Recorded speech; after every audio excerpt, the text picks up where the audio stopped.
Olá, como vão vocês?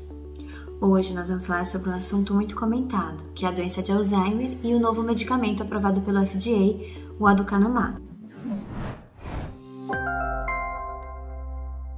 Bom, antes de qualquer coisa, eu acho que a gente precisa entender o que muda no diagnóstico da doença de Alzheimer, para a gente então entender o porquê que essa classe de medicamento é tão promissora, né?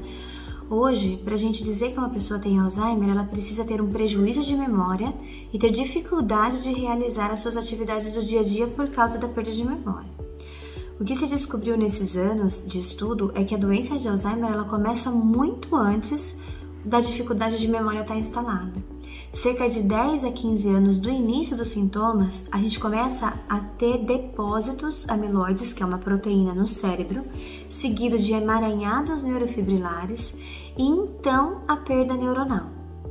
E hoje os tratamentos disponíveis, eles vão agir quando o dano neuronal já aconteceu. As medicações que nós temos hoje, elas seguram a progressão da doença, elas melhoram um pouco a qualidade de vida e diminuem a progressão da perda de funcionalidade, e elas podem ajudar no controle dos sintomas comportamentais relacionados à demência, mas elas não vão impedir a progressão da demência. E o que se percebeu é que as pesquisas elas estão voltadas hoje para medicamentos que possam agir reduzindo essa placa amiloide cerebral e evitando a instalação dos danos no neurônio.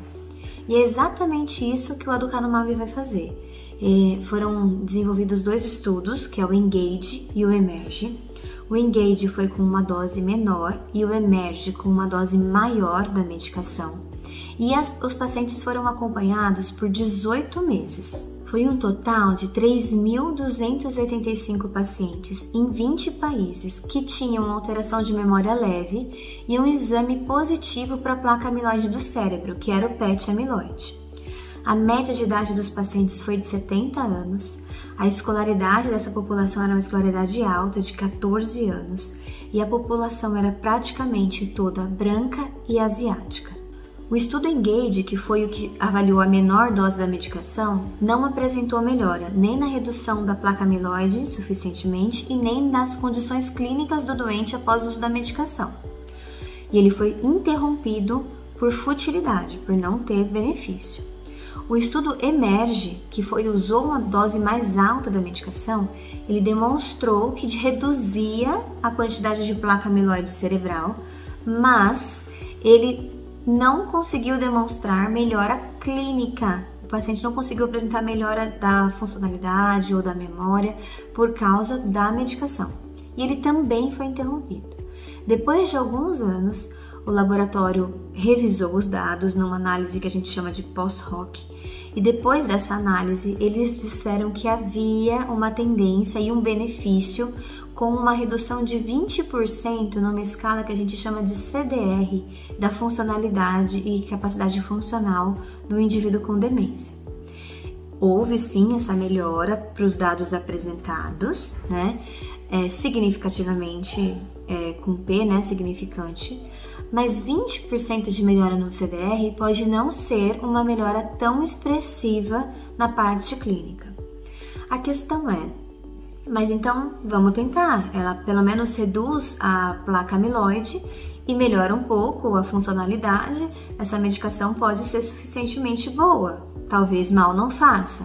Sim, mal ela pode fazer. Tivemos alguns efeitos colaterais que não foram incapacitantes, mas foram razoavelmente presentes, que foi edema cerebral e microhemorragias cerebrais. Aconteceu em torno de 18 até 34% dos indivíduos. E apesar de não serem eventos graves, demoraram de 4 a 16 semanas para serem resolvidos, e a grande maioria dos casos foi leve e os pacientes conseguiram voltar para o estudo, mas alguns tiveram que ser interrompidos. O custo da medicação não é um custo tão baixo, a gente acredita que seja em torno de $6.000 por mês da medicação, além dos custos indiretos, que seria realizar o PET amiloide, biomarcador de líquor, acompanhamento com ressonância para os possíveis efeitos adversos. Lógico, é uma medicação que diminuiu a placa amiloide, talvez o que tenha faltado seja acompanhar um pouco mais esses doentes e a gente consiga observar que os doentes que usaram a medicação demorar mais a ter perda de funcionalidade ou melhorar o seu minimento em relação a quem não usou a medicação nos próximos anos, né? E foi isso realmente que o FDA colocou, de a gente tentar acompanhar esses pacientes por mais tempo e que o laboratório fizesse uma manutenção do estudo nessa população. No entanto, o FDA liberou a medicação para uso, independente de ter sido terminado ou não esses estudos. E vamos ver agora como que vai evoluir esse novo estudo, que vai ser o estudo de fase 4.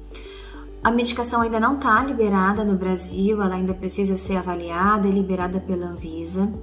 Nós, como geriatras e como médicos, nós gostaríamos muito que os dados dessa medicação fossem muito mais robustos e muito mais animadores.